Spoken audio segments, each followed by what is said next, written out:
Hello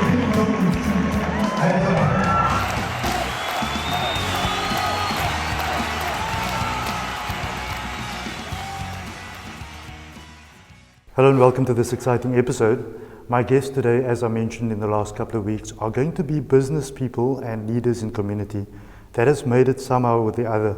Mr. Hassen Kajie from next year SAB&T is here, and he's going to talk to us a bit about his company and himself. Welcome to the program. Thank you, Faizal. Thanks for having me on the show. Now, I'm not sure when last someone has sat with you saying, let's talk about you and your company, and that's what I'm going to do today. Starting with Mr. Kajie. Who is Mr. Kajie?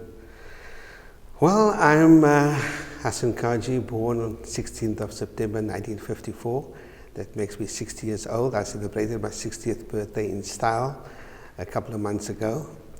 I'll tell you about it later on if it's necessary. I'm the son of Abdul Ghafoor Kajie and Hawa Kajie, Nee Khan. And yes, I got four brothers including myself, and two sisters, and that's really who I am. But you know, people in the community knows you for various reasons. And one of it is that of late you've been appearing with your photo in the paper every week or every month. I think that's the Muslim Views. And people know you for coming from Ernst & Young and the auditing and standing out there as a profound businessman. Where did all of that start? Well, it started, when I left school, I did not know what I wanted to do. And unfortunately, or maybe fortunately, my parents didn't have a lot of money to send me full-time to university where I could study what I want to do. There were only two disciplines I could have focused on. That was law and accounting, where you can study part-time and work full-time. And I chose accounting, and the next thing I became a chartered accountant. So was your inclination always towards that type of field, or because the fact that you mentioned that you weren't sure what you were going to do in the beginning and then headed into that, there must have been some liking, because for me it's not a field that someone could There was never a liking. In fact, I never even did accounting at school. Oh, that's interesting. It was purely by default that I did accounting, but I can tell you, if I must live my life over, I wouldn't want to do anything else. That's interesting, but so you found your space? I found my space. That's interesting, because I must be honest with you, it's one of those fields, I know there's lots of youth going into it, but it's one of those fields that I personally cannot see myself in. Busy crunching those numbers and dealing with it, it's too intense for me. But you found your space. Well, I don't think it is crunching numbers anymore. I suppose when you're studying and you've got to study accounting and you've got to study income tax and those things, you've got to crunch numbers. But once you qualify, you get other people to do it for you. And you basically consult, you advise people, and you give guidance to people. And that's what I do most of the time. I consult, I give advice, and I review the work that my staff does. Now, there are many chartered accountants in the country, and there are many people from our community that are, I would say, big in what they do in your field, but you're one of those people that stand out because you've gone past certain levels in business and people recognize you for what you do. You're part of a huge concern, next year SAB&T, and you've come from a huge concern, Ernst & Young. How did that all happen? Was there another drive alongside you that said, I don't want to be the normal accountant sitting in my office doing what I do? Basically, when I I did my training with a small firm of chartered accountants, namely Christian Martin in Athlone. In fact, it was the only black firm of chartered accountants in Cape Town. I qualified while being at Christian Martin.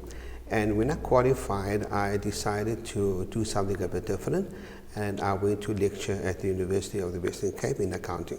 Oh, that's interesting. I lectured for 4 years, and while I was lecturing, I started doing private accounting work from home to supplement my income. You know, university lecturers don't earn a lot of money. And with the result, I was running 2 jobs. I was lecturing at the UWC, and I was running my small practice on my own. And eventually, my private practice was becoming a bit too big for me, and I wasn't doing justice to my lecturing responsibilities. and I took the moral decision to decide to resign as a lecturer, and to go full-time in practice. My intention was to go on my own, but then two gentlemen heard about my going into the profession, and it's important to mention these two gentlemen. The one is Mustak Bray, who's now chairman of Brimstone, and the other one is Shaukat Mukadam, who's running a very successful fiduciary services company. Those are two people that were running a company, and they approached me and said, "Hassen, it's not reinventing the wheel and starting on, come and join us because we need a third partner." In 1989, I joined Mustak Bray and Shaukat Mukadam, and we practiced as M-Brand Associates for a very long time. Mustak started Brimstone and he went on his own. Shaukat joined LA Clothing. When Mustak and Shaukat left, I took on other partners, namely the likes of Harun Logad, Iqbal Khan, Ruth Benjamin Swells, Pete Smith. Those were my partners going forward. And we then did a merger with a company called Kabodo, Chartered Accountants, a national firm of chartered accountants, the biggest black firm of chartered accountants in the country. And subsequent to that, the Western Cape office of Kabodo did a merger with Ernst & Young. And that's where I became a partner in Ernst & Young.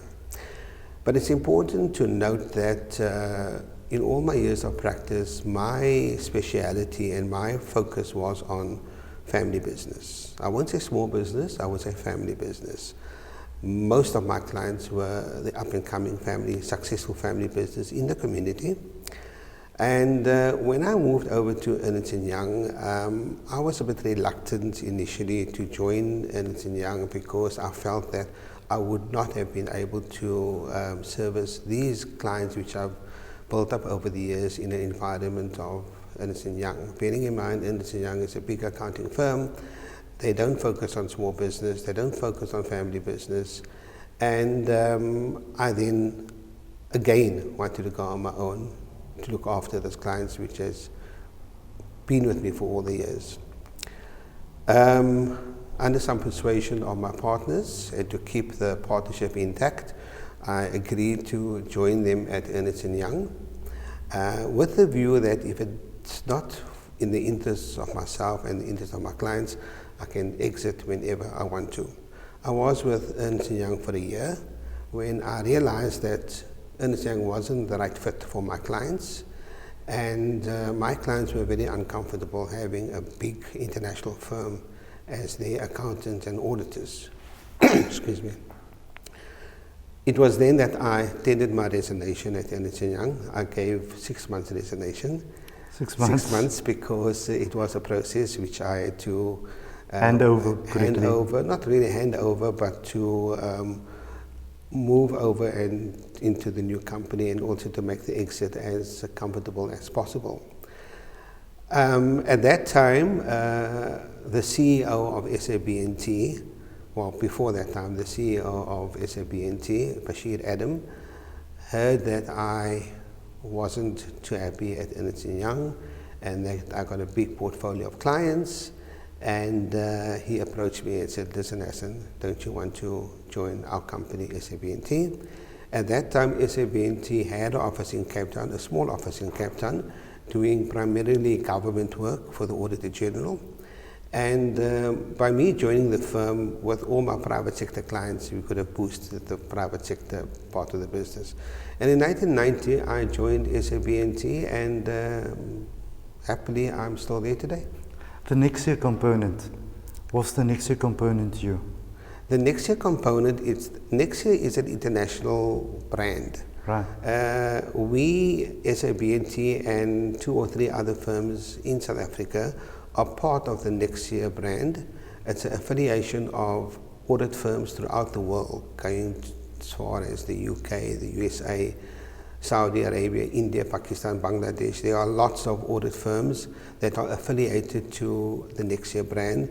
It's a affiliation where, being part of the Nexia group, We share and interchange ideas, and we get our technical support from them, international exposure. We also second staff to them, and they second staff. So it gives our staff an opportunity to work abroad by means of secondments, and it also gives our firm the opportunity of getting international clients, because a client in the UK, for example, if they've got a subsidiary in South Africa, they will refer that client to a next year a member firm, and that's where we get the benefit of that as well. Of course, so that all goes hand in hand. But now sitting back, and you say that you've just celebrated your 60th birthday and you've traveled along this road, which in a nutshell, as you mentioned it, but it seems like a long road. And I keep on mentioning this to many of my guests, that I recently watched this clip with Oprah where she was talking about people and mistakes and failures and things they do and they move along that are not necessarily mistakes or failures to get them in their final destination. They are just these things that push you in the right direction, where you eventually sit back one day saying, I found my space. Yeah. And that's happened twice now already. But your day at work every day, now that you have other people working for you and you don't do the work really, so what do you really do? Well, before I answer that question, you asked me how did I find my space, and it must have been a long road, and in a nutshell, tell me about it. Well, Faizal, I believe that you've got to be passionate about what you do. If you're passionate and you enjoy doing what you do, and you have one thing in mind, and that is efficiency and honesty. I believe that is the two basic principles in our practice: honesty and efficiency. And I get clients coming to me say, listen, I heard that you guys get things done, you people are efficient. Sometimes we cannot please all clients all the time, but if we are honest enough and say, listen, we can't do the job by this deadline because of this, but we can do it within a week later, whatever, and be honest about it. That is what clients want. They want certainty. They want efficient people dealing with their affairs. And over the years, I'm proud to say that I lost very, very few clients in the 30 years that I've been in practice. 30 years, yes, it is 30 years. I've lost very, very few clients, and the clients which I lost was possibly for reasons not in my control. When I joined Ernst & Young, there were 2 or 3 clients that left because they didn't like the environment and the fee structure. But the moment I left Ernst & Young, they came back to me, which means that they had faith in me, had the confidence in me, because I believe in honesty and I believe in efficiency. I try to get things done, and I don't beat about the bush and look for excuses. Coming back to the present, as I say, I spend most of my time now reviewing the work of my staff. I sit personally with my clients. I don't hand that over to anybody.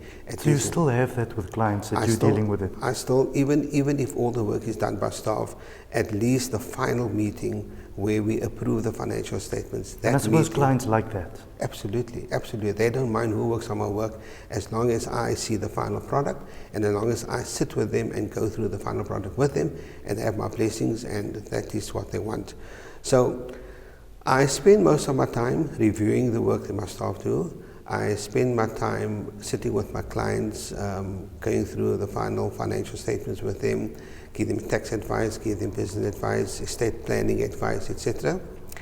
And the rest of my time I am consulting on new business. I'm consulting on existing clients when they get into a new venture and they want advice. They will come to me and say, listen, what's your opinion, how do you do it? And by having people doing my work, it frees me off to give that expertise and give that experience and pass on that experience and advice to my clients. Mr. Kajie, thank you for that information. We're going to go off to an ad break. When we come back, we will discuss Mr. Kajie, his personal life, a little bit about it, the family life rather, and more about what he thinks goes for the future for people that want to go into this field that he's in.